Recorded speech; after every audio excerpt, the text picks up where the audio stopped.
មិនថាព្រឹកឬក៏ល្ងាចទេនៅនឹងផ្ទះរបស់ខ្ញុំហ្នឹងគឺនៅតែមានសំឡេងសត្វយំដូចជាបងប្អូនអរគ្នាបានស្ដាប់ដើមវីដេអូអញ្ចឹងមានសំឡេងលលោកលាយជាមួយនឹងសត្វផ្សេងមានចាប់មានអីអញ្ចឹងទៅ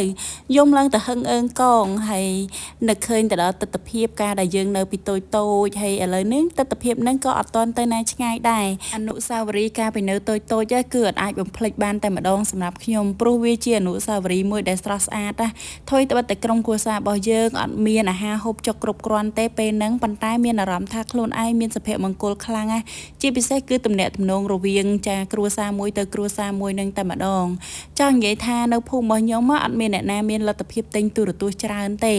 ផ្ទះណាដែលមានទូរទស្សន៍មួយហ្នឹងនិយាយពីអ្នកចិត្តខាងទៅមើលចាអូយពេញផ្ទះតែម្ដងហើយពេលល្ងាចឡើងអញ្ចឹងគឺនៅក្នុងក្រុមគ្រួសារមួយគឺតែងតែជួបជុំគ្នាឯងបន្ទាប់ពីហូបបាយហូបអីហើយព្រោះយើងអត់មានអីលេងអញ្ចឹងទៅចេះតែអង្គុយលេងជុំគ្នាអញ្ចឹងទៅគាត់ក៏និទានរឿងនេះរឿងនោះថានិយាយពីស្ដាប់អូយស្ដាប់ឡើងស្លងតិចតែម្ដងជាពិសេសបើនិយាយពីរឿងខ្មោចវិញចាម្នាក់ហ្នឹងគឺផ្លុំទៀនបលុតឬក៏ជាគៀងបលុតហើយតាំងស្រែកចាស្រែកឲ្យឡើងពេញផ្ទះតែម្ដងមានអារម្មណ៍ថាមានក្តីសុខនិងសុភមង្គលខ្លាំងណាស់ពេលហ្នឹងអូយនិយាយរឿងអតីតកាលប៉ុណ្ណឹងបានហើយឥឡូវនេះយើងចូលមកវីដេអូរបស់យើងវិញថ្ងៃហ្នឹងដែរខ្ញុំទៅផ្សារពេលទៅផ្សារអញ្ចឹងទៅខ្ញុំឃើញចាម៉ូតូដែលគេដឹកលក់ផ្កាលក់ដើមឈើលក់អីហ្នឹងគេលក់ច្រើនម៉ូតច្រើនប្រភេទមែនតែខ្ញុំស្រឡាញ់ផ្កាម្លិះនេះហើយខ្ញុំក៏ទិញរហូតដល់4ថូដើម្បីយកមករៀបចំនៅមុខផ្ទះរបស់យើងតាមពិតទៅស្ទើរខ្ញុំចង់បានមួយទៀតតាប៉ុន្តែមិនដឹងមិនខ្ញុំទិញតែ4នៅរៀងស្ទើរអាប្លោះកដាលមួយបដាកដាលនឹងមួយទៀតណារឹតតែស្អាតមែនតែនប៉ុន្តែមិនអីទេពួកអីម្លិះស្រួលដែរយើងថែស្រោចទឹកវាជាប្រចាំស្រោចអីអញ្ចឹងទៅ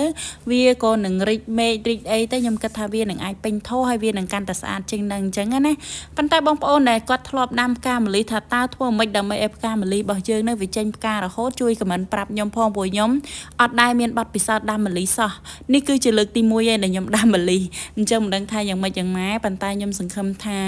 វាអាចនឹងងាយស្រួលក្នុងការថែព្រោះខ្ញុំសួរអ្នកលក់ទៅក៏ថាអត់អីឲ្យតែមានទឹកជាប្រចាំអញ្ចឹងណាថ្ងៃហ្នឹងមិនដឹងថាបានអីគេខ្លះឯងបងប្អូនអរគ្នាឯងគ្រាន់តែដើរមើលទៅលើការលូតលាស់របស់រុក្ខជាតិដែលខ្ញុំបានដាំពីមុនមានម្រះមានពោតបារាំងចាបន្ទាប់មកទៀតដាំតែម្លិះហើយហ្នឹង